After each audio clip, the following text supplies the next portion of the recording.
Big tech, big pharma, big agriculture, all created to keep us in the matrix, so to speak. We are all connected. There is no separateness from what created the universe. And what's interesting, everything today is created to separate us from that knowing. Technology, big food are devouring our children. Think about this. Watching short video clips is worse for your brain than alcohol. It dawned on me, nobody's actually getting better. That's why I love regenerative medicine. Our bodies healing themselves. Stem cells, psychedelics, nutrition, new technology called cellular reprogramming. It's going to be a complete game changer.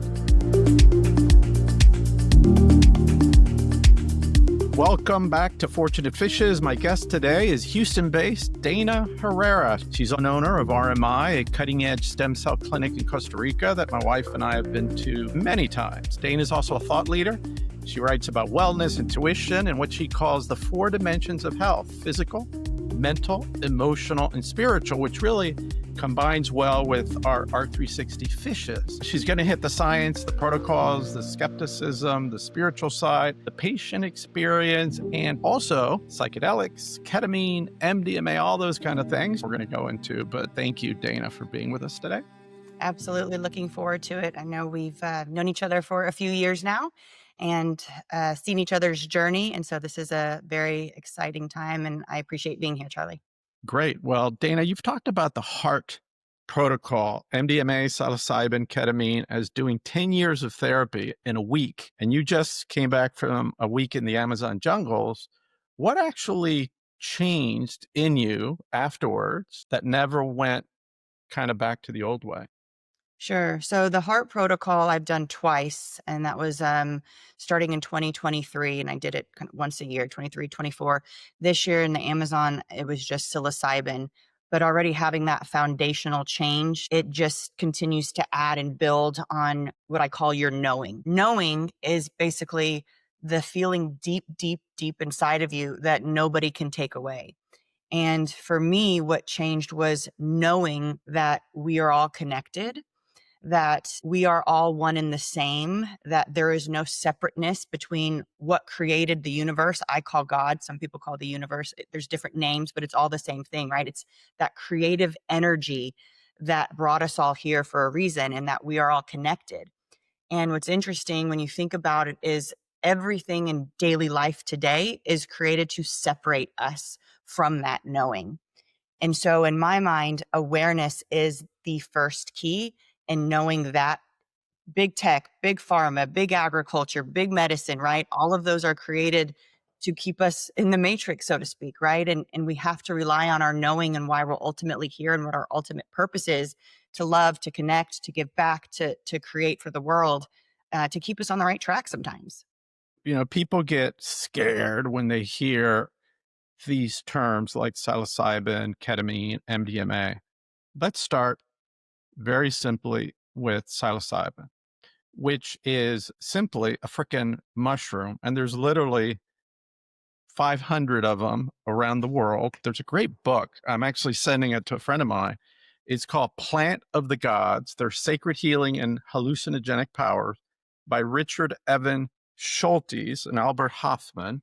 And he explores in this book, like all around the world, the practices that have happened for literally, I mean, it goes back to even when the Israelites were in Egypt as slaves. Once a year, they would have a practice there, and we have a pineal gland, Mm-hmm. which God put in our body. Mm-hmm. And because of that pineal gland, you're able to process these substances that are in mushrooms, which you can just pick out of the ground. What happens? How long is the effect? Why should people not be scared? What do you actually feel when you are on just psilocybin? And why does it get that experience that you just talked about? Absolutely. So what's interesting, if you think about it, and one of the things I'm trying to remind people is that our bodies have the capabilities of healing themselves, right? On every level, we just have to find the right tools and resources. And everything that we need already exists. So as you stated, mushrooms are from the ground, they're from the earth. They have been there since inception, and they have very special properties and are used as medicine. So we actually, when we were in the Amazon, we describe them as the medicine. And the medicine is also you, right? So understanding that you're working together to resolve whatever trauma or emotional, bondage you're in. So there's tons and tons of studies. I love that you recommended that book. I would actually love to read that book as well. There are a ton of studies, there are a ton of documentaries out there, how to change your mind. That's probably the number one best book. First book that I read, my sister majored in biology and she's into the psychedelic community. I'm like, what the hell are you involved in? And she said, I'm going to give you three books. This is the first one by Pollan. And I Yep. read that and I'm like, what rock have I been like hiding under that I didn't know this stuff? I recommend everybody to read that book, Yeah, 100%. Michael Pollan, Change Yeah, Your Mind. New York Times bestseller, top 10 book yes. of the year. I don't know, 4 or 5, 10 years ago, 6 years ago. It's a great place to start. Yeah. And it's better than alcohol. Alcohol's a downer. Mushrooms, it's like a 4 to 5 hour experience. If you just close your eyes, you feel really good, relaxed. Things are coming to you. You see geometric patterns, colors. I have a deck of cards with animals, and we could ask something to the universe, and the universe kind of laughs because it says no matter how you shuffle the cards, you're still always going to get this one because this is Mhm. the message I that have a you funny I have need. an interesting story about that. When I went and did this one, so the setting makes a difference, right? So you can do it there's a couple of different ways. In my experiences, and again, when people think of mushrooms, you think of maybe your high school or college years, though you're doing those to check out. This is checking in, right? It is hard work. The setting and the intention are different. We had on eye masks and we had a shaman playing incredible music. I've done it with headphones on, and you're what's really interesting with the music is the vibration and the frequency of the music will take you on a specific journey, which is really incredible. So again, it depends on your setting, and we're hosting another one in February.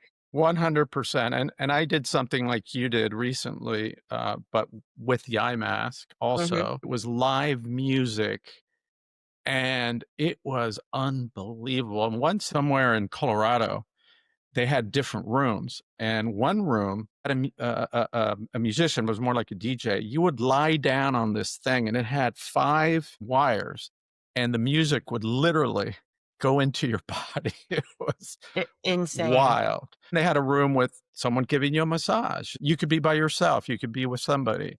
It's a journey, right? It's a journey, and it's for you, and everybody experiences something different. So what you experience is not what I would experience. They say it shows you your soul, and the soul can only see itself, right? So my soul isn't going to show me yours, it's only going to show me itself.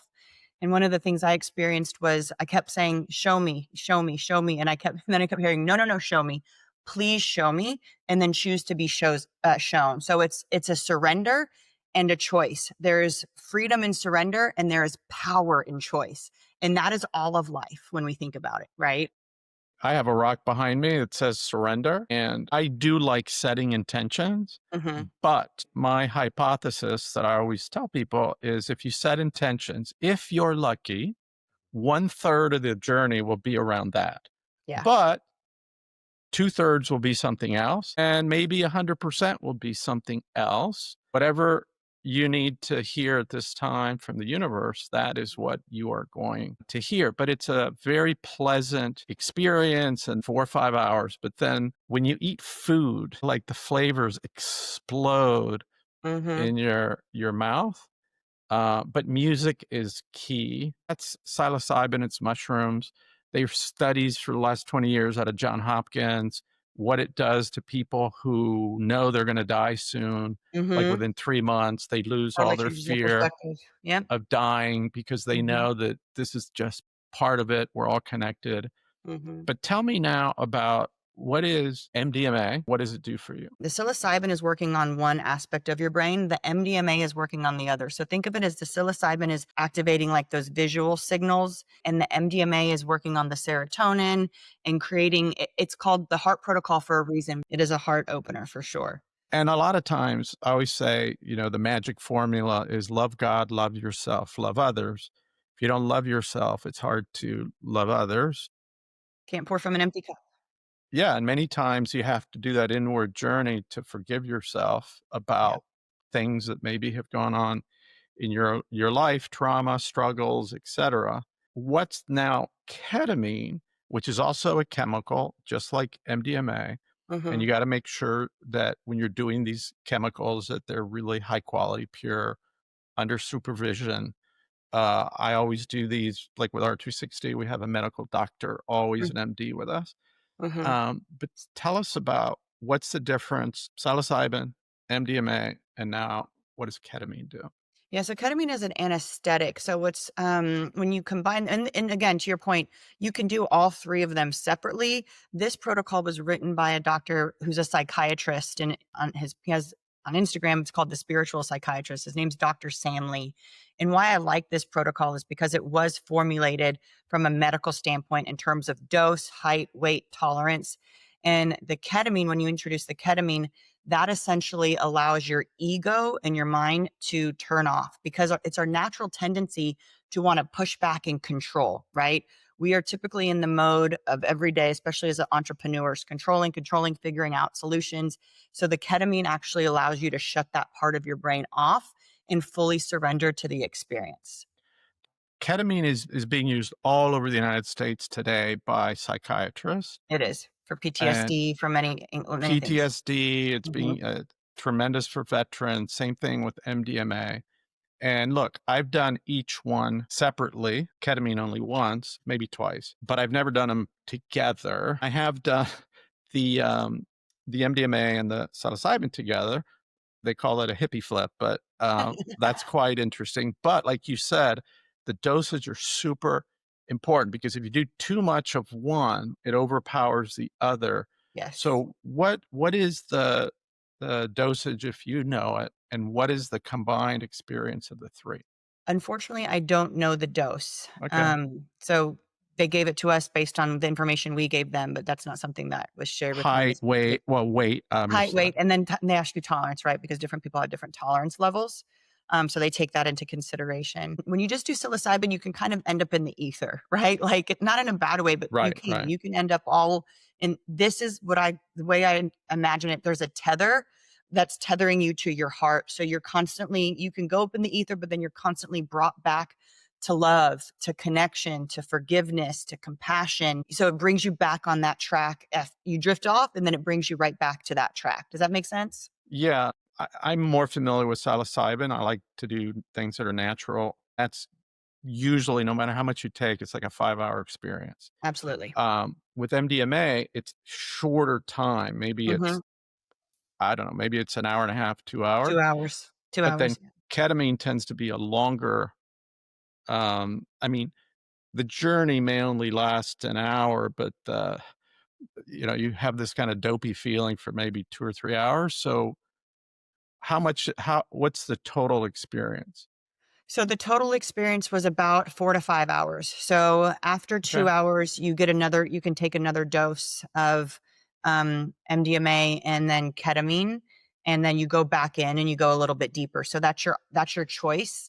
And the way that it was described to me by a guy he has an ayahuasca facility in Costa Rica. I think he's done like hundreds of these, and he did this one and he said he felt like wagyu, basically like a princess cow. Like it's a very very tender, very kind, compassionate. You have a weighted blanket, you have on your headphones, somebody's tending to you, versus like being in a group setting of 100 people doing ayahuasca, right? It's a different experience. So it just depends on the person and what type of experience they're looking for. Yeah. Wow, that's amazing. So how many times have you gone to the Amazons to do this? Once. So this was my first trip to the Amazon, to the Minga Lodge.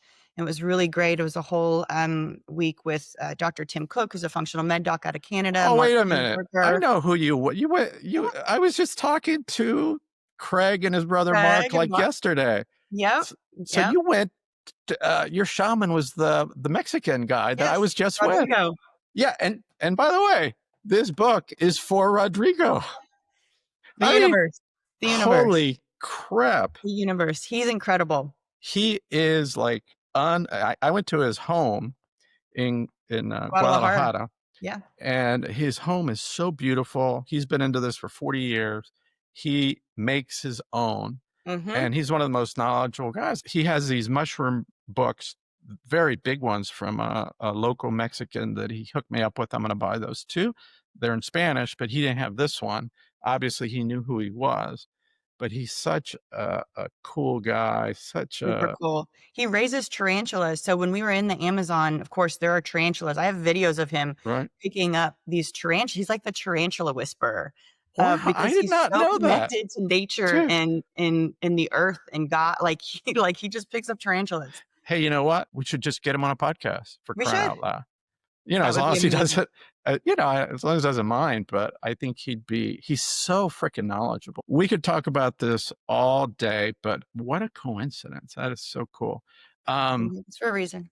yes, everything happens. I say that a coincidence is God's way of staying anonymous in your life. Interesting. I like that. Yeah. I like that. So you measured your biological age at about 1.4x. Your chronological age was 37, but then you dropped it from 1.4 to 0.97x. Explain what that means and what did you do to reverse your aging clock that fast? And what surprised you the most from the process that you followed? Absolutely. So took that test when I had first started working at RMI. I'm 41 today. Worked out and eaten healthy and things like that, but hadn't really been following any type of longevity protocol, if you will. And tell us about the 1.4x, because a lot of people have done these tests and there's maybe 7 or 8 companies, and you could do all 8. It'll come up with different answers because you have a different algorithm, but none of them that I've seen, except the one you're talking about, has this like ratio. Pace of aging. So at my time at RMI, our physicians are phenomenal there. And they talk to Ryan Smith. This is at True Diagnostics, the company, and the test that we utilize is the one from True Diagnostics. And in conversations with him and research, what they found was the most accurate algorithm to date is the pace of aging algorithm that they offer. There's a lot of other different types of algorithms, but that one is the most accurate that they found. And so that is measuring based on, how many candles are on your birthday cake. At that point, 37, my body was aging internally at 1.4 times that. So by the time I Wow. turned 60, my body would have functioned like it was almost 80, right? Which is quite scary. And so I started taking action and started making changes to do things. I started meditating. I started doing the stem cell treatments, plasma exchange, IVs. I started sleeping and tracking my sleep. Um, Cold plunge, saunas, just all the little things. So I want to say something real quick so people can kind of understand. Longevity is a puzzle. Okay. There are various pieces. What you do in your own lifestyle is 70% of that puzzle. How you eat, sleep, exercise.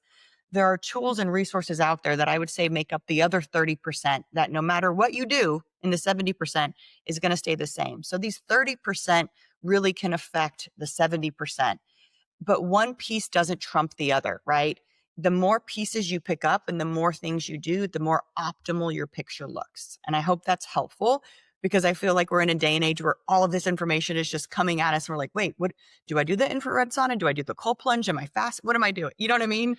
I want to go to nutrition because I think it's the most confusing aspect. And my hypothesis is that it is the most important of all. And the reason I say that is some years ago, I got my body fat down to 10%, and I was working out Oh, 4 days a week, lifting weights. I was measuring everything. And what I found at the end of the day, it wasn't the weights, it was 90% was what was going into my mouth, my nutrition. What did you do during this time period that changed it to 1.4 to 0.97x in terms of your nutrition, or what are you doing now that you feel is important from a nutrition standpoint? from a nutrition standpoint, I started fasting. So as a female, fasting is different than what males do. And I think that's really important to note. Same thing with cold plunge, right? Our bodies run on a cycle. Men can do the same thing. They're the same 24 hours a day, 7 days a week, right? So as a female, I started integrating intermittent fasting. So I would stop eating at say 7 p.m. at night, and then I wouldn't eat again until about noon. And intermittent fasting has made a significant difference for me in keeping my fat levels down, muscle up. You still want to make sure you're eating enough protein throughout the day. I also am fortunate enough. I used to work at a company called My Fit Foods. We have one in Houston and Colorado, and everything is based on the glycemic index. And I am still a huge believer in the glycemic index, meaning what types of foods break down quickly in your body that get stored as fat versus what types of foods break down slower that your body uses for nutritional purposes, right? So that's something very simple that anybody can look at is understanding how to eat a balanced diet based on the glycemic index. And then proper intermittent fasting is what I would say from a nutrition standpoint made the biggest difference for me. Yeah, and I'll tell you my journey, which is kind of recent. Um, so I was at Harvard for a year, and I became friends with Dave Sinclair. Mhm. And he's written the book Lifespan, and I was in his lab many times, and I started intermittent fasting, and I did it for 3.5 years. I was eating only one meal a day, which was dinner, no breakfast and no lunch. Now, had I done it correctly, it would have been lunch. But the Mhm. problem is, it was just too Wouldn't hard for fit me with to your do that with lifestyle, my. yeah. But I ran into a guy who's written, he's been on the cover of Running Magazine 5 times. He has a new book about walking. He has these shoes with he's just a brilliant guy. And he convinced me of something, and it's really simple, rational logic. Your body needs a certain amount of protein, and your body can only consume so much protein. And if you're having just one meal a day, there's just no possible way that you have enough protein. Now, he also said this whole thing about 1 gram per pound is total BS and nonsense. That is only true if you're a competitive weightlifter, power lifter. Which most of us are not. Right. Yeah. So he said what really you need is about 80 to 120 grams of protein, and you need to get it consistently over 3 meals. But like you said, if you stop eating at 7, don't have the snacks and the wine and the beer, and you don't have anything until 7 again, if you're having breakfast, that's 12 hours. Hours. If you can push it where you're just having lunch and dinner, now that 12 hours actually becomes 18 hours, or 17 hours.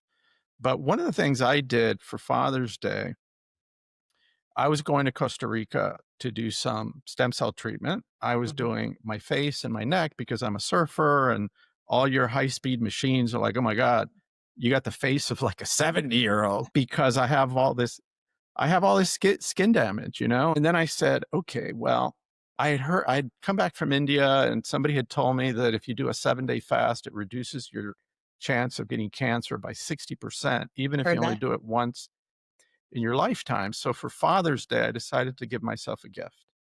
And the gift was I'm going to go on a 7-day fast of only water and electrolytes and black coffee. And when I do the treatment in Costa Rica, it'll be about 50 hours, which means that my own stem cells are being released from my bone marrow, because after 24 hours, you're not digesting. And now your body's like, oh my God, I got all this energy. It goes into regeneration mode.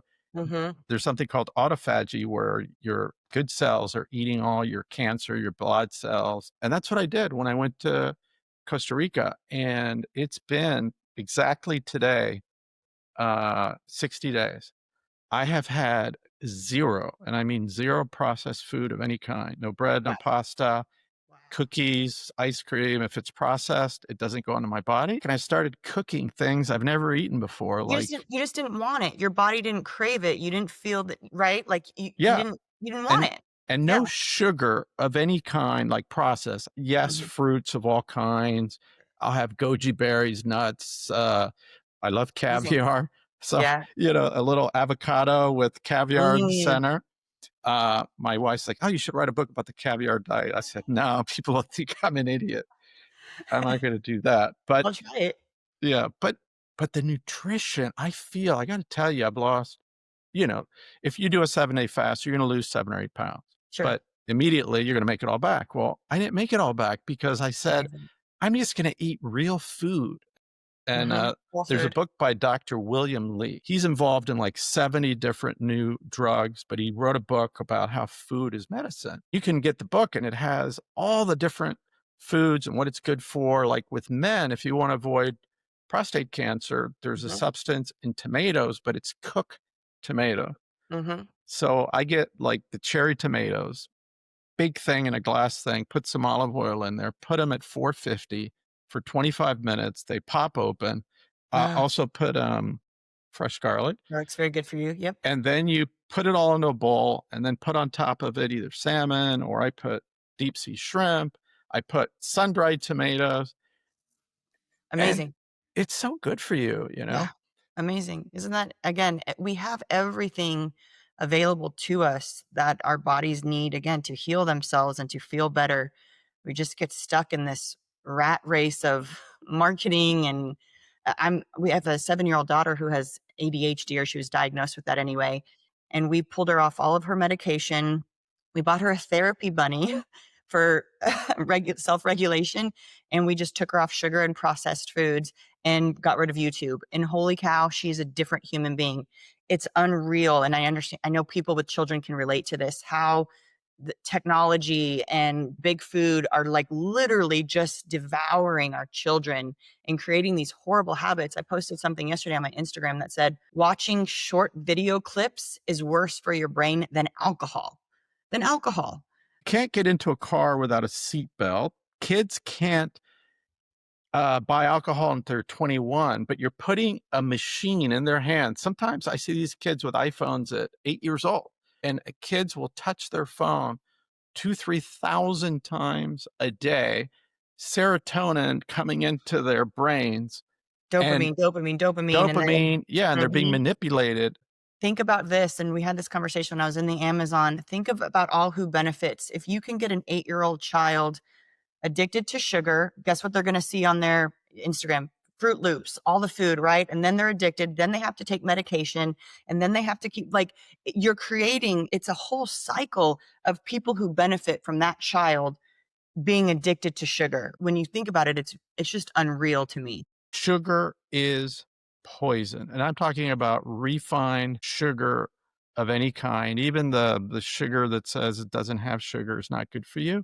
There was a British head of nutrition. This was in the 60s. There was this thing about is sugar good, is sugar bad. He wrote a book, I think it came out in 72, which outlines very scientifically why sugar is poison, and they destroyed that man. I mean, he almost committed suicide. And when I was at Harvard, like 2016 or 2017, there was a research group out of UCLA, and they were doing research, and they found these boxes at Harvard. Two guys, okay? And this was in the 60s when you didn't have to disclose who was paying you. They were being paid by Big Sugar and Coca-Cola, and they were reviewing stuff before they published it. Together, they went after this guy, and they came out with everything about carbohydrates is good for you. And one of the two scientists from Harvard in the 1960s. In 1979, he's at the Department of Agriculture coming up with our first food pyramid. Every school kid in America, we're going to give frickin' all this sugar crap that they get for Get them addicted. breakfast, get them addicted. What sugar does to your body, like you take it, you talked about Hmm. the glycemic index, Hmm. you get a cocaine sugar high. But It's one molecule away from cocaine. there you go. So one molecule One away from molecule away cocaine. from cocaine. So you get a cocaine sugar high. Yep. And what happens is within an hour and a half, 90 minutes, your body's craving more cocaine. Withdrawals. Hmm. And it looks just cocaine and sugar. You could confuse them, right? Yep. So your body needs more sugar.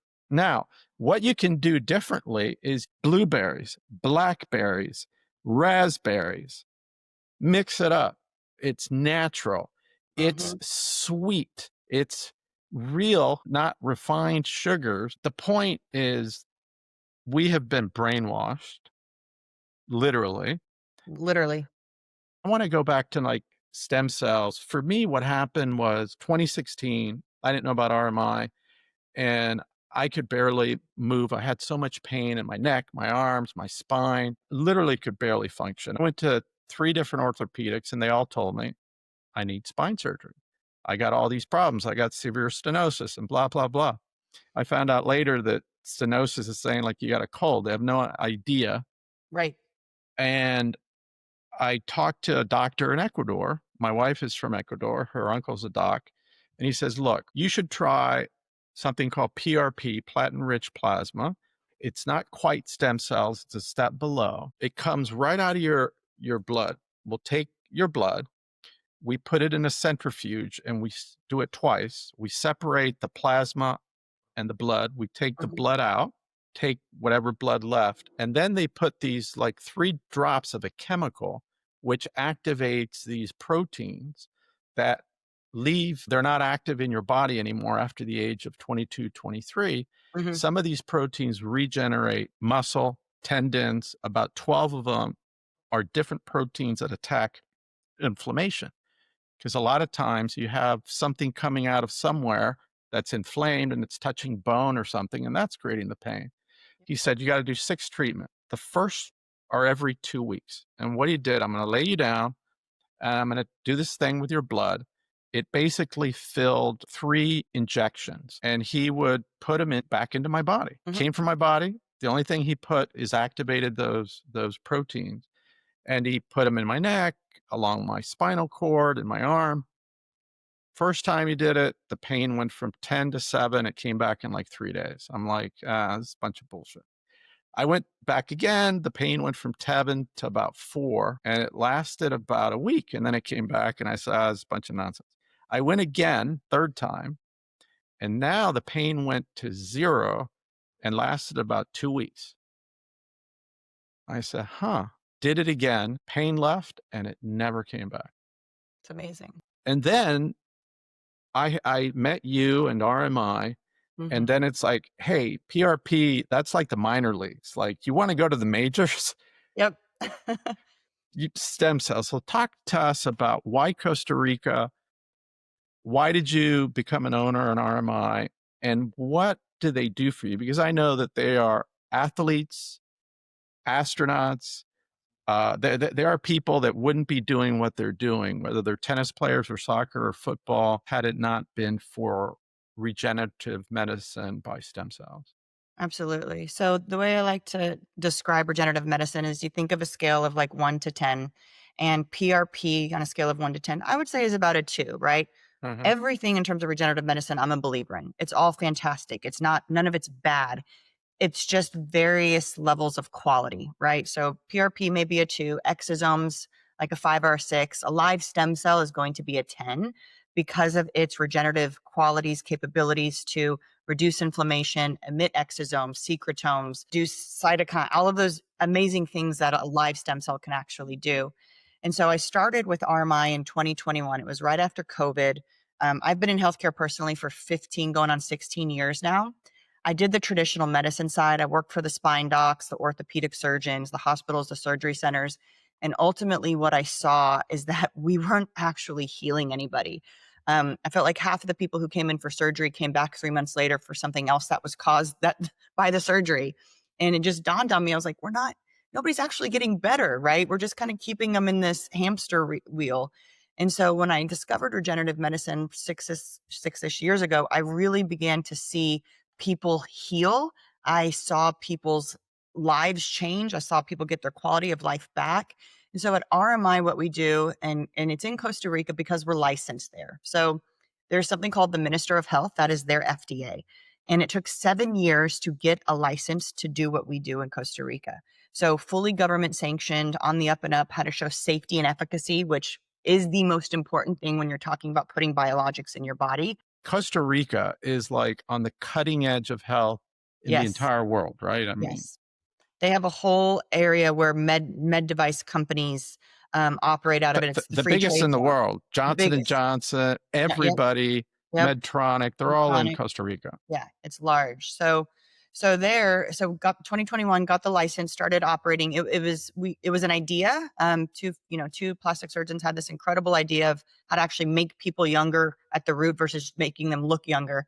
And so took it from nothing into what it is today. And we've treated thousands and thousands of patients successfully. We have an 80% success rate in terms of orthopedics, which after the age of 40, I'm 41 now. And after the age of 40, you just start to wake up and you're like, huh, that's annoying me now. That's painful or that's stiff. Right. And so everybody has it. And for me, what's so impressive and why I love it is because I can 100% say nobody has ever had a serious reaction or an adverse event. Light fever, some shakes, sure, things like that. But there has never been a serious adverse reaction, which is huge, because cells need to be handled properly and need to be the bacteria, the sterility, the differentiation, all of that comes into play. So when you're looking at getting stem cells outside of the country or even in the country, you need to understand the lab that they're coming from. You need to be able to ask questions. And I can certainly share some of those questions with you if you want to share those with your listeners. Let's do that because I have a very close friend whose husband went for stem cell treatment in Mexico, and guess what? He died. Okay. And I don't know all the details, but I know that when I went to RMI before doing anything, I wanted to meet the scientist and PhD in charge of the lab. And I was like Yep. Italian. totally blown away with first her academic credentials, her research credentials. And then you go into the lab and the process of how they do it, how they care, how they identify the umbilical stem cells, how they follow the whole process, how Mhm. they test everything. And then when you're going to get your treatment, this is cryo-frozen, how they take it out, how they test it to make sure that you're getting live and not Yep. dead cells. And you have to do it within a certain window, within the hour. It's very intricate. This is not a vitamin C infusion, right? Like where you just pick up some vitamins and put it in somebody. There is a lot that goes into it and the expertise of the person, to your point, running the lab, managing those quality assurances and controls. And what's really great is, and I love for people to understand this, stem cells should be treated like a drug. And what that means is there should be a standardized process that is followed. Just like when you take 200 milligrams of ibuprofen, you're like, I wonder if this is 120. You know it's 200 milligrams of ibuprofen. The Right. same goes for stem cells. When done properly, they are standardized so that every batch you produce follows the same protocols, ensures the same type of safety. And right before you administer them into a patient, you're looking for, again, bacteria, mycoplasms, sterility, differentiation, and viability. What percentage of these cells are alive? Where they come from and why they come from where they come from. We both have a mutual friend has a public company and he supplies placenta to research universities. You guys have chosen a different path to do umbilical cords. Tell us why and this thing about the universal donor. Sure, Why, you know? I'll talk to both because Fountain Life has just recently started doing, as of July 1, the placental derived Okay. adherent cells. But Costa Rica, what's utilized are umbilical cord MSCs. So let me explain what that is. When a woman wants to have a planned C-section, there are OB-GYNs that we work with within the area. When a woman wants to have a planned C-section and she doesn't want to keep the cord, we are notified. The mom undergoes a screening process. When the baby is born, our team is actually in the OR. So again, this is a planned C-section. This is not a vaginal birth. When the baby's born, we're in the OR. We collect the umbilical cord and we take it immediately to our lab to ensure the sterility. Where the cells come from, this is not from the blood. Okay. These are not a blood product. These are a tissue product. They come from inside the umbilical cord is the tissue, right? It's just the tissue called the Wharton's jelly. And in there are MSCs, mesenchymal stem cells, and many other types of cells. So we extract the mesenchymal cells from this tissue. What's really cool about these cells is they're not embryonic, first and foremost, so they can't cause cancer. That's complete. They're totally different types of cells. They're considered adult stem cells. They're just really, really young and potent. And they can only do three things. They can reduce inflammation, they can regenerate tissue, and they communicate with your cells. That's literally all that these guys can do. And they express no HLA receptors.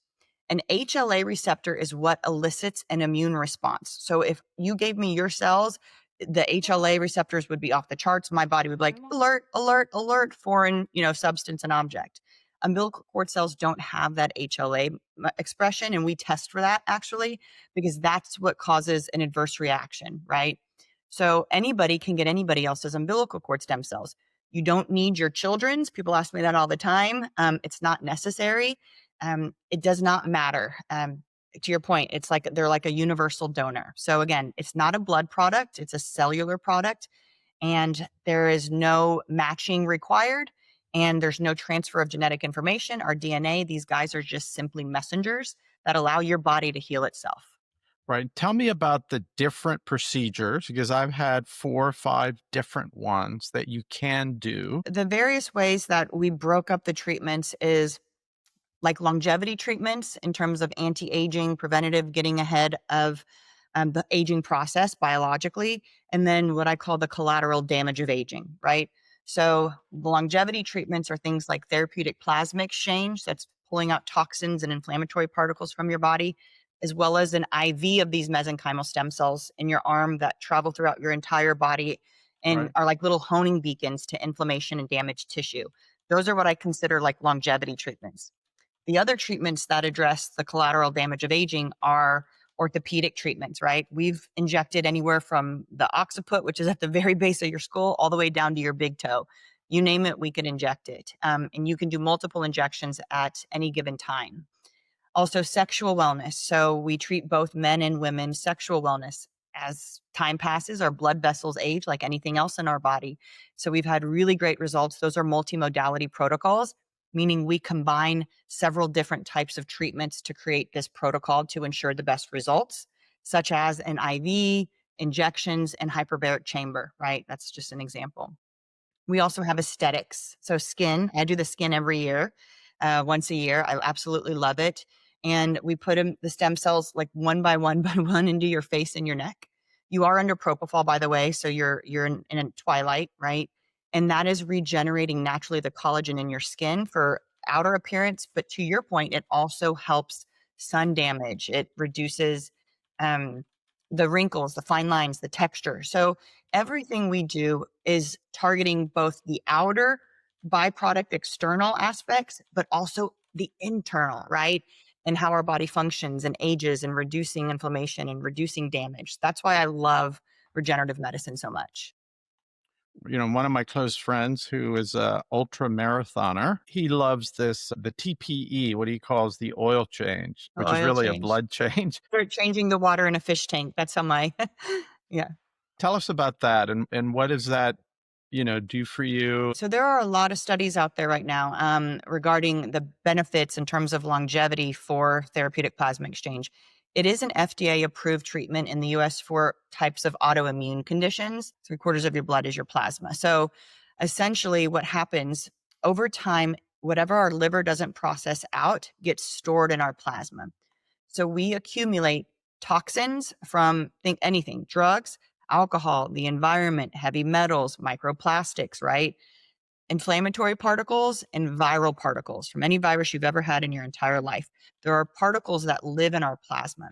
And so the reason I think of it like a fish tank is because in the same way you wouldn't drop a brand new tropical fish in dirty water and be like, good luck to you for 10 years. Our bodies are the same. If the environment in which our cells live in is not clean and they're fighting off things within the plasma, then it's not going to be able to do what it needs to do and perform at its peak because its environment is so toxic. So the idea is we remove 2 to 3 liters of the 5-ish liters of plasma you have in your body. It's an IV in each arm, separates the plasma, literally throwing it away. And people ask me, what's the difference between this ozone and EBU, right? The difference is we're removing it. This is not just a filtering and putting it back in. We're Right. physically removing 2 to 3 liters of the And you plasma can based see on it. the It looks individual. pretty You pretty can like, hold it up, oh yeah, man. and then putting back in saline and albumin along with your blood, right? So at all point in time, you've got your blood circulating through. And albumin is a protein your cells need, and essentially your body reproduces new plasma. And so that one treatment alone removes 65% of those toxins and particles, which aids to and leads to an extension of health span and lifespan essentially, right? Yeah, and the other thing that I did with RMI was that I banked my stem cells, about 3 billion of them, and they break them up into little packets of maybe 250 million so Mhm. that Miles, they yeah. can avoid contamination and all that, but and there's an optimal age to do that, which surprised me what that was, but tell us about why anybody would bank their stem cells. What is the optimal age to be thinking about it, and why should you do it? Sure. So between the ages of 20 and 40, from an epigenetic standpoint, we are in our peak, right? We're meant to reproduce. At any given time, you have, only 30,000 genes are turned on, right? So between 20 and 40, essentially, the genes that are turned on are the most optimal they're ever going to be in your entire life. After 40, as we know, some of those genes will start to turn off, others will start to turn on, not in your favor. So from an epigenetic standpoint, you want to get your cells collected between 20 and 40. I did the same. I got mine collected at 37. And the idea is that as you age, you can start to reintroduce those cells so that you're getting back those younger versions of yourself. What is being worked on right now, and the reason we collect people even outside of the age of 40, is because there is new technology coming down the pipeline over the next several years. I don't know exactly when the date will be, but it is being worked on, and it's called cellular reprogramming. It's going to be a game changer, by the way. It's going to be a complete game changer. So I would say probably in the next 5 years, we'll see that. What we'll be able to do is take younger cells and epigenetically, they will secrete their younger epigenetic information onto your older cells and then epigenetically reverse the age of your cells into 30-year-old versions of yourself and give those back to you. It's really cool because the majority of what we collect are called hematopoietic stem cells. So those are your blood immune function stem cells. Mesenchymal stem cells are for your musculoskeletal system. So what we're collecting are your immune function cells. So really think about how our immune systems are affected as we get older, right? You can see it in family members and people we love where they get sick, it's harder to recover. This treatment will essentially combat that aspect of aging. So very exciting. I want to talk a little bit about your entrepreneurial journey. I know that in a few short years, you helped take a company, from 100,000 in revenues to 20 million.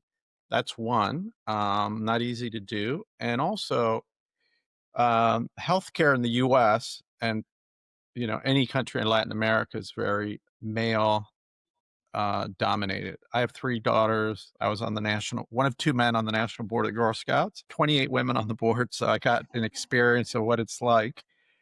But what are the challenges for you being a woman in the healthcare environment, in particular, Latin America, but also successfully using your influence to scale a company from 100 to 20 million is no small feat. I've been in this space for a long time. I think I also have the benefit of personally having experience, seeing things that work, seeing things that don't work. So bringing together my professional and my personal experience. And it really ties into, again, the knowing, right? Somebody who has experience in something has seen it, you can't argue with them. That's the truth, right? There's no argument. It's something I've experienced. And for me, I'm actually a manifester in human design, which is like 7% of the population, which means that, and I've been this way my whole life. And when I was a kid, it was like being a Ferrari and not being able to drive it, right? Like I've always wanted to make an impact. I've always wanted to drive change. I see things that other people don't see. I can look at it from a perspective and a bigger picture and intuitively feel what needs to change.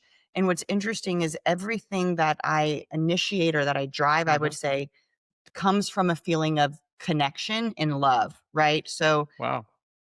culture is a huge part of that, right? We have all of these humans that we want to perform job duties and make us money and do all these things, but if you forget the fact that we are all human beings, you can't ask people to pour from an empty cup. I can't tell you what you're doing isn't enough. Give me more, give me more, give me more. If I don't value, appreciate, and pour into you, right? And I think it's such a simple concept that so many businesses miss. There's a thing called tendril in Buddhism, and it's that we're all connected and people advance because someone else is helping them, and then you advance because someone's helping you. So it's that Yes. tendril, that Buddhist concept. How do listeners listening to you get tested? Is there like a website you can go to and you get tested to see in the human design if you're a manifester or you're something else? Where could you easily figure that out? Because I want to do it today because I think you and I are very similar. I think I'm going to be the same as you, but I don't know how many categories there are. But freehumandesignchart.com. Basically, what it's going to look at is your date of birth, the location of your birth, and the time of your birth. And then there's a link that says get your free human design chart. You simply fill that out, put perfect. in your name and your date of birth, place of birth, email, and it will email it to you. Perfect. And I want to, and I'm going to sign. What's the non-free one where you can get a lot more information?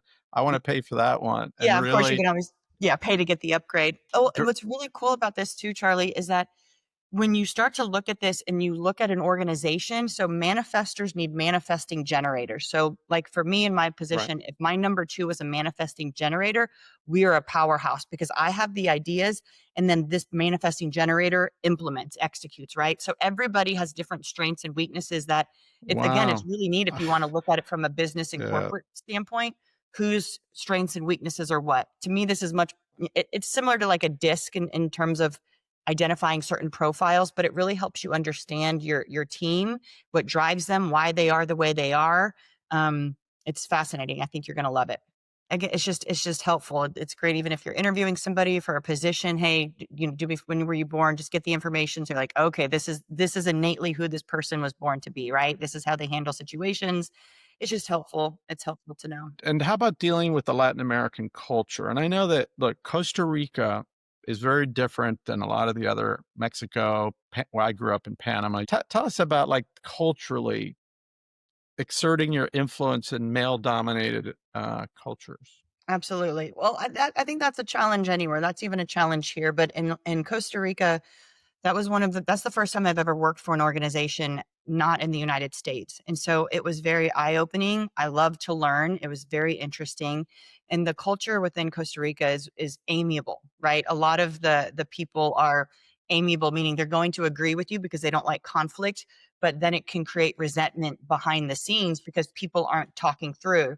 So as a very strong, energetic, outspoken, but also soft, woman, I needed to figure out how to navigate that. So I'm very direct, and so instead of being like, "Hey, when are you going to get me this information or whatever?" "Hey, how was your day today? What's going on?" Right? You approach things a little bit differently, not from a place of super directness, but a little bit more softness and connection before you dive right into what you're wanting. And even today for me, I've really over the last 4 years learned who I am, and I've learned to love myself and all that I am. And I'm so grateful and thankful for that because no matter what setting I'm in, I refuse to show up as lesser than that. This does not mean I'm aggressive. This does not mean I'm combative. This just means that I know who I am and I know what my purpose on this earth is. I have integrity. I lead from love. And I will not just agree to agree, right? If I'm disagreeing with you, it's because I want to challenge your way of thinking because I may see a different path than you do. And that's difficult for for a lot of people. In my mind, iron sharpens iron, and we only get better by looking at things as a team and figuring out, what's wrong and how do we do this better. I'm not one of those let me just agree to agree with you type of people. So finding my fit within the corporate world has been tricky.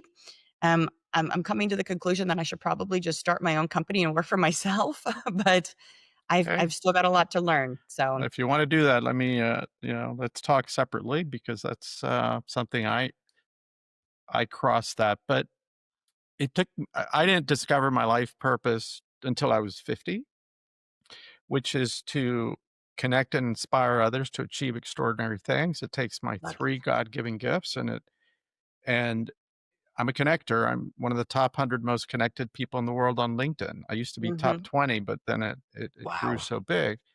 That's a gift, and I just do it because I get energy Nice. from it. Yeah. You're purpose driven as well, and Mhm. it needs to be something that's like 10 words or less, and it needs to really authentically be you. So tell us what your life purpose is and why it's so important for people to figure it out and what it's done for you. Absolutely. So I have determined, at least currently, right? Because purpose can change depending on the season of your life. But right now, my purpose is to bring medicine to humanity that heals, not harms.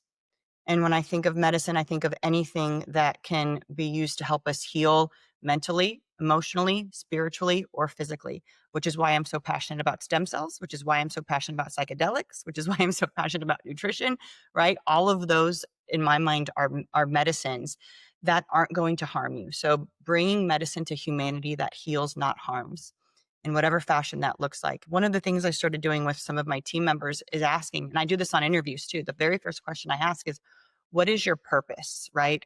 And people are like, oh, I have to think about that. It is important for you to understand, or at least go on a start the journey to understand, because from your purpose is intention, right? What lights you up? What do you love? And when you live a life from your place of purpose and your place of mission, everything you do is a litmus test to that, right? And it kind of keeps you on track. Not to say things aren't going to be challenging, but when you know your purpose is what I'm doing lining up with my purpose, it's not in alignment.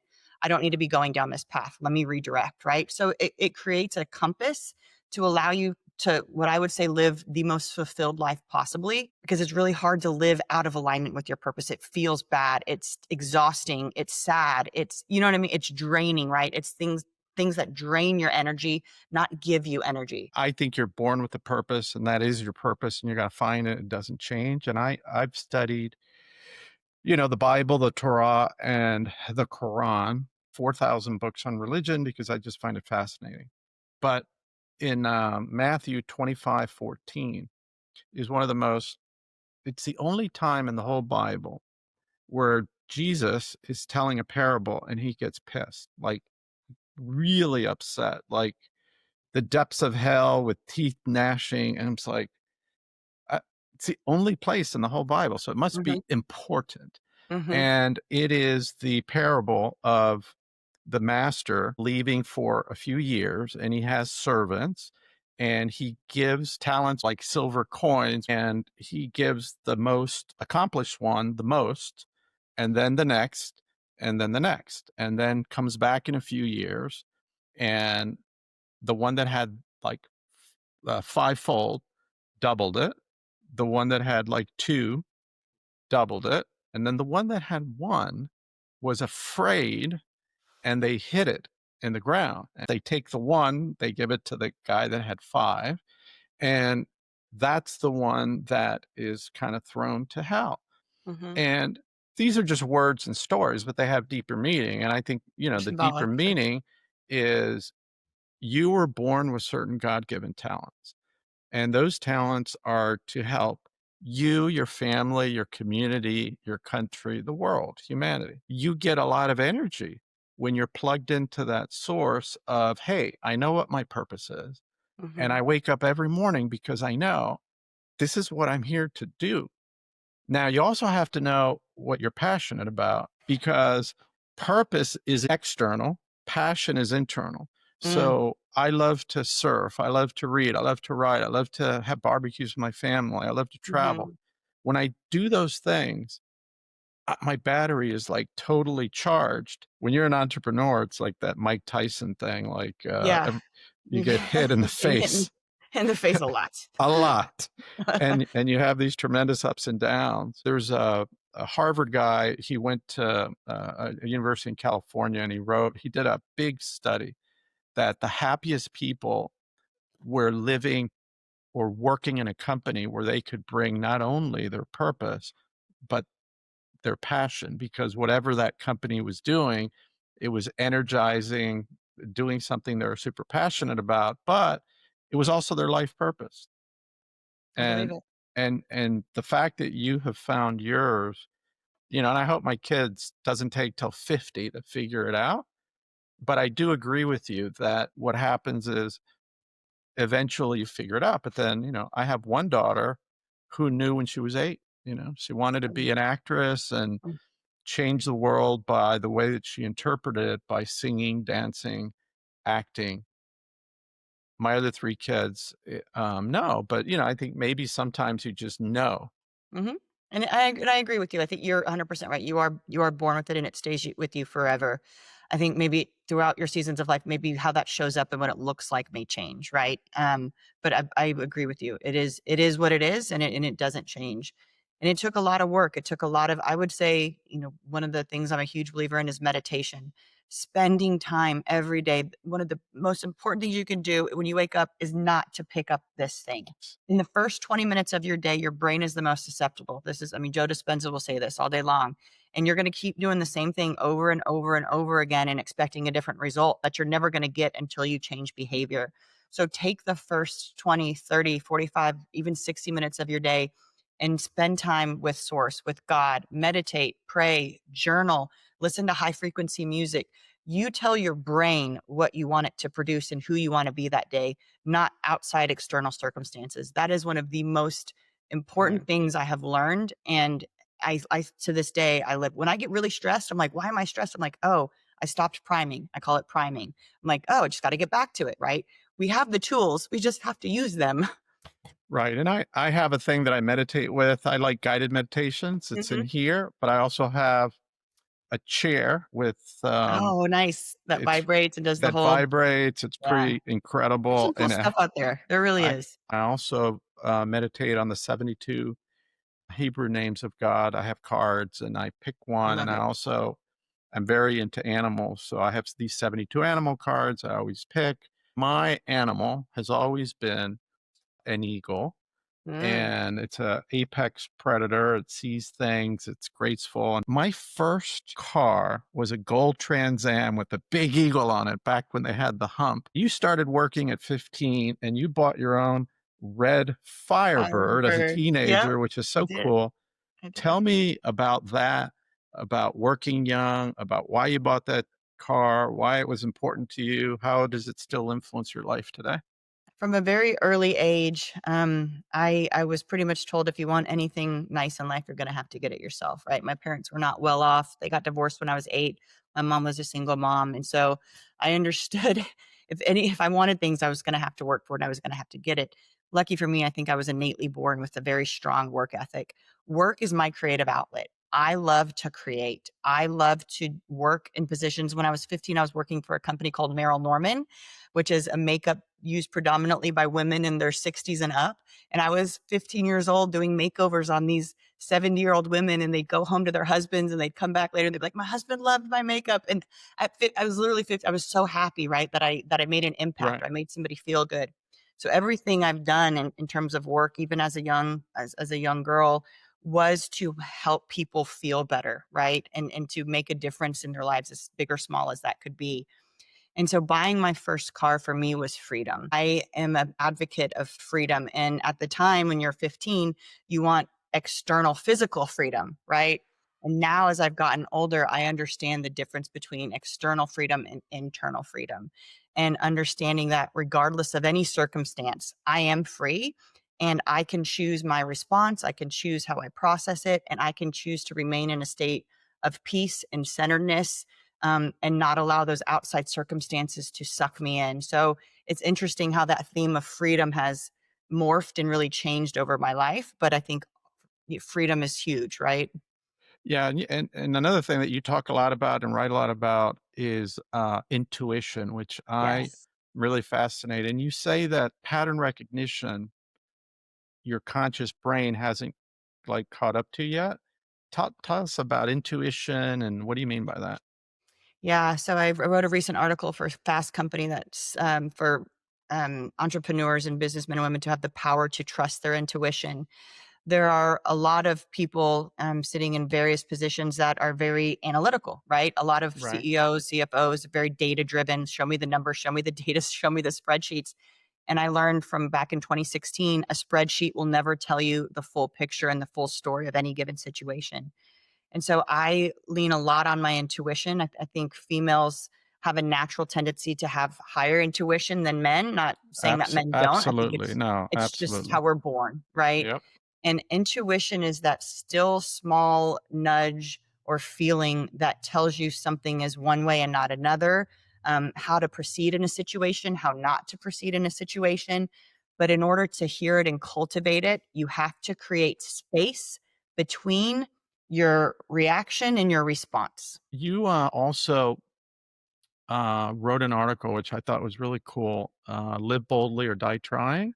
Hmm. And it's like a framework for busy professionals, but something that I really can relate to, which is, you said that, boldness is a discipline. You got to set clear intentions, you got to take calculated risk, and you got to accept the discomfort. Tell us about that. What do you mean by that? We do not grow in areas of comfort, right? I'm having this conversation with my 14-year-old son right now. He's started a new school. It's uncomfortable. He's not playing the position he wants at baseball. It's uncomfortable. And so, in areas of discomfort is where we find our growth. But in order to step into an area of discomfort, you're going to have to do things that may not be in agreement with what everybody else tells you to do. And understanding and having the courage to do what you know, again, the knowing what you know is right, even if nobody else agrees with you, or even if opinions aren't going to align with yours. And so, this is where cultivating that intuition and knowing is so important to be able to take those bold steps without fear, right? Not saying it's not going to be uncomfortable, but without the fear of the consequence. Yes, I just smile. My mom passed about a month ago, but she would look at my boldness when I was a kid and maybe think it was reckless. Sure. I was into horses and I competed in something called puissance, where they just keep raising the bar higher and higher and higher until the horse just won't jump. And that was my favorite because I had a great horse and It's I love amazing. to push myself. I also jumped out of airplanes. I also got involved in junior like ROTC where people are like shooting at each other. But Yeah, yeah, my mom I would love look it. at it, and in her mind, I was this reckless kid that needed to be controlled. So as a parent, Hey, yeah, yeah. how do you balance that? You're trying to get someone to be more bold, but what if you have a kid that's too bold or I have a daughter who is me times 10. If you can imagine, I think God has a complete sense of humor. Um, he laughs frequently, but I have a daughter who is, I mean, she is curious. She doesn't have a filter. She is not afraid of what people think. She goes, she does, she's busy. And there is a fine line, right? Because I don't want to break her spirit. Um, but I also want to help her hone that energy and put it into things that are good and loving and pure and kind, but that don't break her, right? So it is difficult. And I would say on a daily basis, when I go into my meditation and in my prayer, I talk to God about that, right? Like how can I show up for her today? What's the best? How can I be the best mom, parent, and support her into becoming all that she's meant to become, while still teaching some societal rules, right? So yeah, it's tricky, but again, this is where I think intuition, if you get really clear, can help guide you. so if you have a child that you want to build that boldness muscle, what's the first exercise that you give them? And boldness is sometimes also little things. It's like you want to do such a good job that you take X amount of work, but actually you could do 50%, recognizing that perfect can be the enemy of the good. Yep, And by doing more, that's a bold move because now, something that you do may not be perfect, but you're going to do so much more that's going to help the organization. 100%. Yeah, I think a way that we can implore boldness is by giving people autonomy and by empowering them and allowing them to make decisions, say things, do things without consequence, and then reviewing together. Hey, what was your thought process behind that? Why did you explain to me why you chose that? Let's talk through that. But again, without the fear, because when people, whether you're working or living professionally, personally, when you are in a state of fear, when you are in fight or flight, you cannot create. And we were born to create. It's who we are. And when you're in fear, you're not creating. So removing that fear and allowing people to to feel empowered. If you hired somebody and you put somebody in that position, you did it for a reason, right? So I think being a leader or a parent, even, it's being able to release the control and loosening the reins to need to feel like you are going to ensure a specific outcome and let that person do what you hired them to do or Right. fail and then be there to support them, right? I think those are really important topics that we don't talk enough about in business, to be honest. Yeah. Are you open to some parental advice? Yes, always, please. So I did this with my youngest because I learned it then, and she became one of the most fearless, resilient person I know. I love it. And it was something that I had just read from a woman who became like one of the youngest billionaires. And I'm like, wow, that sounds so cool. I think I'm going to do that. And what I would do is I would pray every night before going to bed, read a story, say a prayer. And like every Tuesday night, part of the prayer was that we were going to pray for a spectacular failure this week. Mm, Because we really grow through our failures when we push ourselves and not our successes. She absolutely hated that prayer. Then tell me what you failed at today, this week, and whatever it was, the bigger the failure, the bigger the hug, high five, I love you. And the message was, I want you to be pushing yourself and I want you to achieve your full potential in life. You're only going to get there if you're bold and you push yourself. And guess what? The bigger you fail, the more I'm going to love you because I know that what's really happening is you're pushing yourself and I'm just going to love you more every that time you is fall. You want to get my attention? Fail because I'm going to love you. amazing. And in Amazing. today's world with Instagram, whatever, Mhm. parents want their kids to be perfect. Mhm. And my wife was kind of on the other side because the way she grew up was, she'd bring a 97 in math and her father was like, "The hell? Why Not didn't you good, get not 100?" good enough. Oh, man. Yeah. Right? It's tough. Yeah. The never good enough. Mhm. Right. But my daughter now, like, she's an actress. 9 of 10 things that she tries out for, she fails. Feels that 100%. It's like Maybe Michael Jordan says, right? 9.5 out of 10. So you She, cultivated that, right? That's amazing that you from an early age, like you helped her fulfill her purpose and you cultivated the tools that she was going to need as she entered this career path and this well, in her own purpose. she knew her purpose, but it was just, I didn't do this with the other kids because they were older. I just didn't know. I have another friend, the way he grew up and he raised his kids is like, hey, when you fail, you have 15 minutes to cry about it and get it out of you, and that's it. You're gonna have a spectacular Mhm, fall. mhm. Yeah, it's not a matter of if, it's when, right? It's inevitable. Hey, if you're not bold, and you don't take chances, doesn't mean I'm gonna be right, but at least I'm bold enough to try. Right, which also then ties into something else, the power of perception. What do you mean by that? The power of perceptions. Our brains are trained to look at certain situations as negatives or positive, right? We're conditioned. And so being able to train your brain to not look at, to your point, failing as a negative, but to look at it in fact as a positive. One of the examples I use is getting pulled over. We look at getting pulled over as a negative, but there are things at play constantly that we cannot see.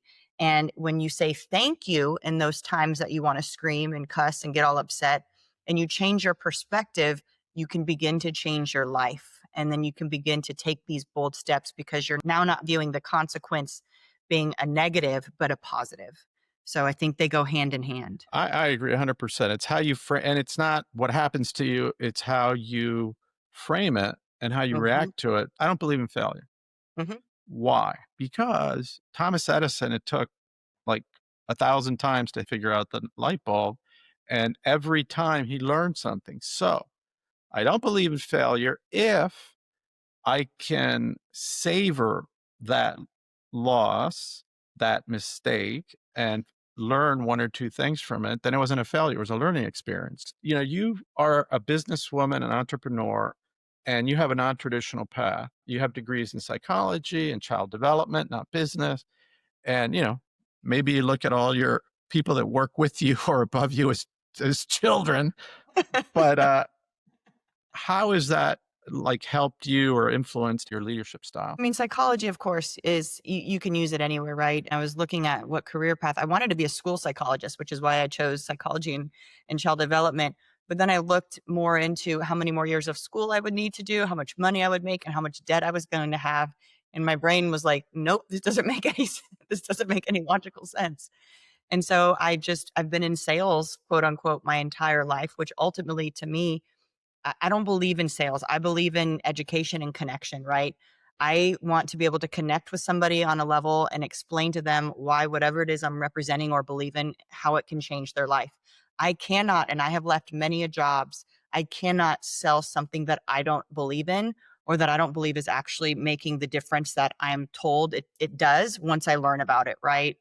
And so I think psychology, again, just it goes hand in hand with that. It's understanding human behavior, understanding connection, understanding for me, life moves at the speed of relationships.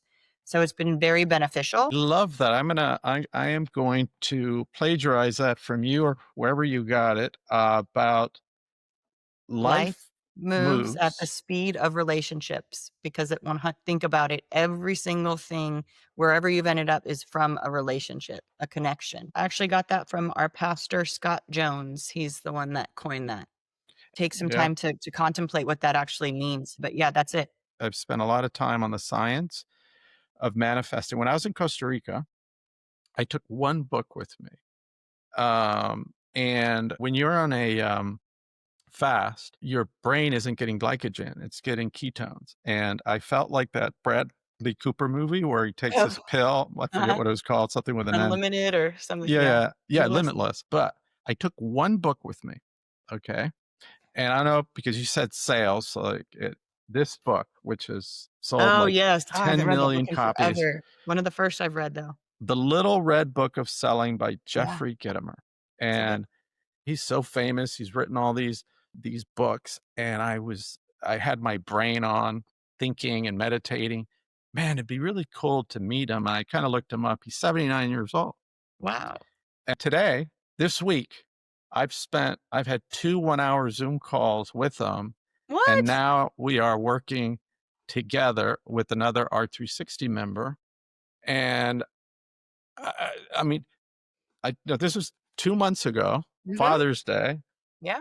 I take off to Costa Rica, as you know, and I took one book with me, and I was thinking about, God, it'd be so cool to know this guy. Like it's like he's the king of sales, and he's like 79, and he is the coolest guy. First book I ever read, my father read to me. It's A Message from Garcia. It was written in 1899, and he has like original copies. The other book that had a huge influence on me, probably the reason my wife and I are married, because I gave her this book, told her to read it, and she reminded me of someone in the book, was Atlas Shrugged by Ayn Rand. And he has 6 originals, including a signed copy of Ayn Rand's Wow. book. So he's like, Yeah, anyway, it's amazing. It's I amazing. We're limitless, Charlie. You know, like, I believe that. I truly and genuinely believe we are limitless. We are just so separated from our ability to understand and hone that. It is I wish people could understand that, more, and I think we are finally in a place where the paradigm is shifting, things are changing to where people are, as I would not a cliche, but awakening to that fact. like, why do you think that we're in this paradigm shift that this could happen? From what I'm seeing, and again, social media is a huge, is where we get all of our information now, right? And just from what I'm seeing, the amount of people that are sharing the same ideas and thoughts that we are, who are trying plant-based medicine, who are understanding that we're all connected, who are pushing forward the concept of being limitless and doing things for the greater good and getting out of the matrix and this hamster wheel, from a physical, spiritual, mental, emotional. I think there are just a lot of amazing, intelligent people right now who are light workers, so to speak, working in the same direction for the same greater good than there have been before. I could use some data maybe to back that up. That would be an interesting thing for me to go find, and I think I will.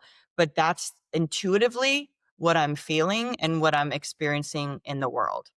Thomas Kuhn. He wrote The Structure of Scientific Revolutions in like 1960, but he studied the history of how big breakthroughs happen and paradigm shifts.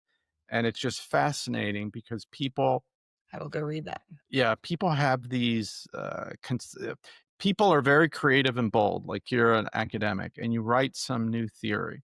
But then what happens once you're famous and you get the Nobel Prize, Hmm. you're supposed to be a scientist. Everything's a hypothesis until you're proven wrong.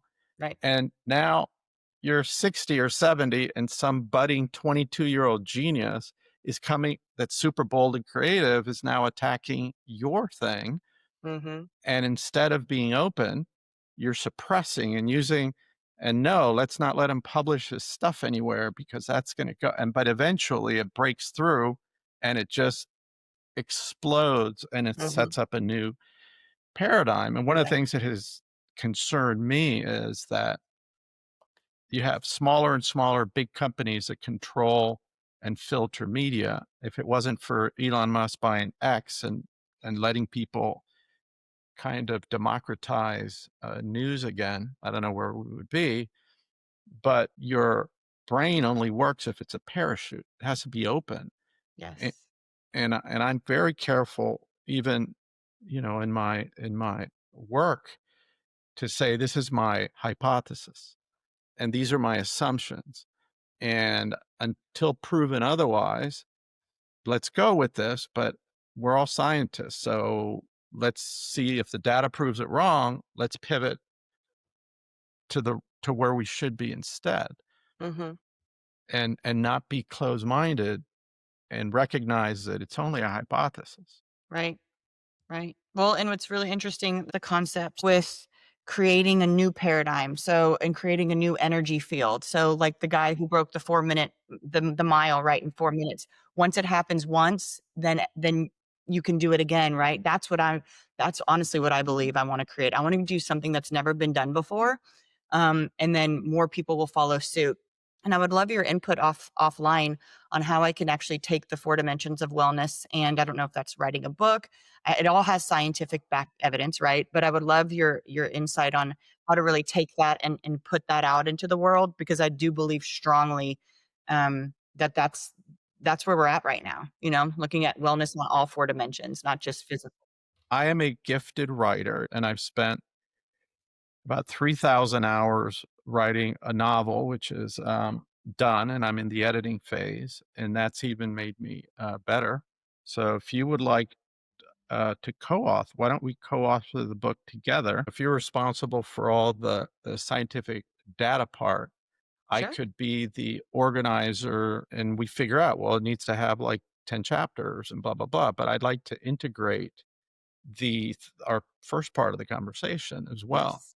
Yes. Absolutely. I would love that. That would be amazing. I will Yeah. start working on And it. we could be, yeah. And it'll happen a lot faster than you think, but we'll put something together and we just brainstorm and you come with all the stuff and like, well, I and you got it. also have to analyze, well, what's out there already? What's going to Right. make this unusual? The title is super important. Yep. And then what are people going to learn? And then use that as Filling a in stories, jump right? off. Yeah, and weaving in personal stories, different things like that, right, to keep the attention. It's all about story. So if Mhm, you, for every chapter, if there's a real story to make mm, the point, mhm, then it's going to be much stronger, much better. But I am like so aligned with you around this. And also, if we bring in a friend of mine just passed, James Dottie, he was a Stanford brain surgeon. He wrote like a fabulous book called Into the Magic Shop. And then his second book was The Science of uh, of manifesting mm, and the power of the mind. So we can bring some mhm, of that research into 100%. manifesting, and Yes. then I mean, what I'm doing now with R360, which is basically creating a force for good by uniting 1,000 people who have created wealth over 100 million to use their family, their resource, and their power and influence for the benefit of humanity to heal Mm, our planet, came to me on a mushroom journey, yeah, I believe it. several. So, Um, and a friend said, "Were you like on LSD when you came up?" It's like, and I've never done Actu LSD. And actually, I said, actually, no, I've never done LSD. But had he asked the other question, like, yeah. did you do it while you, yeah. But So that's because your creative brain was flowing, you were connected to source, you were getting downloads, all the noise, right? That's how I explain all the noise of the external world is blocked, and you encounter yourself, and everything you need to know and process and work through. It And yes. yeah, and the logo came through a series. I mean, the colors, black and white. Why? So cool. Because every day you're making 1,000 decisions that are taking you to the light, or they're keeping you in your ego, which is the black. And Yeah. hey, we're both black and white. You got to live with that. And if it's a Yin and 80%, yang. yeah, 80% white, that's a good day in my Mhm, book. Anyway, you're never going to mhm. be perfect because we're not God. I say that, but then, we have an animal, which is the owl, but the white owl, because if you see the snowy owl in nature, it means you're going to have a spiritual or material bounty and you're going to know what to do with it. And a white owl appeared 1 week before I launched the company in Central Park, and they hadn't seen a white owl in 140 years. So that to me was like a sign. 100%. The hexagon around it, if you look in the sky in the clouds of like Saturn or Jupiter, there's a hexagon, Mhm. 6 sides. The sixth element of the periodic table is carbon, the most important for life. The sixth planet was Jupiter plus, that's where the hexagon is. Double helix of life in your DNA is 6. And then if you look at like bees or building, you need the hexagon. Yep. So the owl is also wisdom. It sees at night. It knows if it's friend or foe. And then we had underneath be, go, do. Be with interesting people, go to interesting places, do interesting things. That's what be, go, do is. But if you read it closely, be, go, do spells be God Uh-huh. with a 0, which is infinity, Mhm. and 360, the number, is a circle, like the Knights of the Round Table, we're all equal. But if you look at the square root of pi, it never ends, which is spirituality. You can't really get your arms around it. It's infinite. You just have to have faith, Mhm. right? So that Mhm. whole thing, Very well thought out. Wow, I'm impressed. well, but I didn't think it all came to me. It all came to yeah. And I It was write, whenever I do a journey, typically I have a book and a pen, and I try to write things down before they mhm, escape. And mhm. then I read it afterwards. The hardest thing is just being able to read my writing. But Yeah. So you can so on the one of the things we do at the heart protocol is we record tape it, ourselves, yeah. and you can yeah, and you can talk, and I've gone back and I've transcribed the whole I mean, yeah. Yeah, it is hard to it's hard to write. That's for Yeah, sure. and especially if, like we said, different settings. I love to like a bubble bath with Mm, music and mhm, not a nice warm, and be there for like a half an hour. That's a really mhm, cool thing to do. It's all prepared. The candles are mhm. lit, Yeah, but it's hard to write when you're in a bubble bath. this is So, true. Yes, on psilocybin, yes, I would well, imagine so.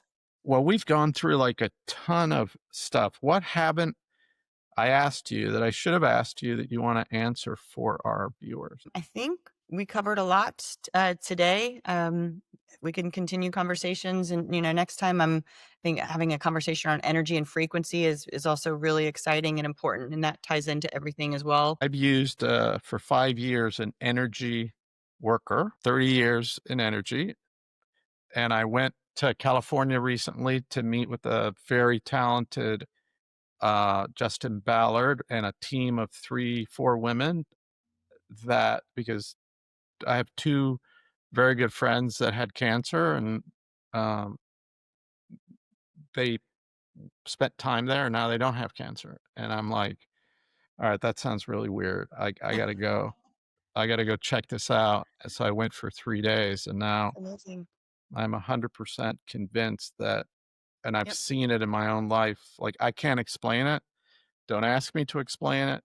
it I is hard to just explain. know it works. How do you Yeah. explain like what some people can do in the energy realm? So I've been working with a lady by the name of Diana Rinkoff since 2016, and she does a couple of different things. She's very intuitive for one, but she can reset actually like neurotransmitters in your brain and understanding your trust is off, your faith is off, this is off, and I can actually name people and we can balance people and situations and circumstances. And ultimately, again, these are avatars, right? These are meat suits. I heard a lady say that. So we have to have a chapter about energy, right? Yes. Yeah. Yes. We absolutely do. Yeah, we are a spirit and a soul in a body. We are not a body with a spirit and a soul. And so same thing when you think of God or the universe, it's not a guy with white hair in the No. clouds making notes and doling out blessings and punishment, right? It is the creative force that created all that exists and all that I like is, to say the grand architect of the the universe, grand architect of which of could the universe. easily be a woman or a woman and a man together. There is no gender, right? It is Exactly. simply energy, and that's what we are, and there's proof that shows we emit an energetic field, right? That's why one of my favorite books is Power versus Force by David Hopkins, that basically explains when your thoughts are shameful, guilt, fear, all of those, you are in a very low energetic state, and you're emitting a low energetic field, versus when you do journeys like this brings you into higher levels of consciousness where you can create what we created was ineffable, which is one of the highest, which is the Right. word for which there are no words, right? True transcendence. We don't stay in that place, but Jesus and Buddha and all of those guys, we're at that top. So everything is energy. When you can start to understand and absorb that, it's a lot to take in, but it really helps you navigate life and understand interactions with different individuals, why things may feel off, why it may feel like I'm speaking Spanish and you're speaking French. It's because we're on different frequencies, right? So everything is frequency and energy based. And again, we could have a whole podcast just on that. Yeah. Tell me about Power versus Force. Why is that an important book? Why did it make such an impact on you? So it's an important book because it explains how essentially our behavior is shaped by our thoughts, right? And again, this is all goes back to the four dimensions of wellness, why your thoughts mentally, why it's so important to understand how those work. And when we grow up, those thoughts are predetermined and patterns are created. And in our brain, we have these neural pathways that you think of a wheelbarrow, right? Every day you think the same thoughts, you repeat the same behavior. It's like a rut that's been sowed, and in order to change that, you have to consciously choose different thoughts, different emotions, and different behaviors. And when you live in a state of guilt, shame, fear that may be placed on you from your parents subconsciously, or religion, right? Think about that. Think about how many religions Oh, yeah. want to keep you in that state of shame and guilt, because then it's easier to control you. We have to be able to move out of those frequencies, and the way we move out of those frequencies is by changing our thoughts. You have so much wisdom. You'd be a great teacher too. So you just have to figure it out. I think everything that you've done in all these areas, and we've touched on nutrition, we've talked on energy. Oh, we haven't touched on physical fitness. So Oh, I know that you do the cold plunge with my wife does 3 or 4 times a week. I mhm. I I get an 135. I'm the opposite, but it's on my list of things I have to do. Tell us about your how do you keep healthy physically? What do you do? So I definitely will acknowledge that I probably have some pretty solid genes. I've been in shape my entire life. Even when I was pregnant, I was just a belly, although I did work out. So I don't believe that we have to live at the gym for 2 hours a day in order to achieve physical fitness. As a female, for me, I work out about 45 minutes, 3 to 4 days a week. I do a combination of cardio and strength. And I think one of the most important things we can do in terms of our longevity, especially females, is strength train. Pick up some weights, work out on the equipment, strength change, build up your leg muscles, your glutes. Cardio is not enough. Muscles are and there's a lot of studies out there, a determining factor in terms of our longevity. Like I think right after connection, it's muscle mass, right? And so a combination of both. For me, I love to exercise because it creates the mental clarity and alleviates mental stress. The physical side of it is a benefit. But it's more powerful than antidepressants. It's again readily available to us. We just have to do it. Yeah, no, I agree. And also, I'm forget about cardio and change that word for conditioning. And I think like you, if you can do an hour of upper body, an hour of lower body and 1 day of conditioning.